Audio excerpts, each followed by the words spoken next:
Creating a workspace account is extremely easy.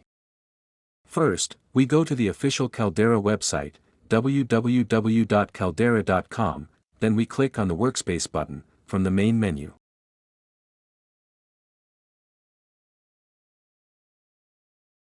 Then we click on the Sign Up button. When filling in the form, we make sure to type accurate and valid information.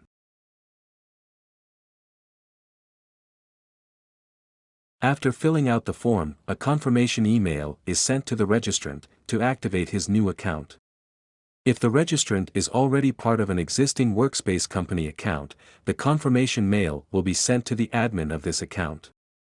Here, to validate the new account, we click the link inside the email in order to be redirected to the Workspace home page. Once validated, we can sign in using the newly created credentials.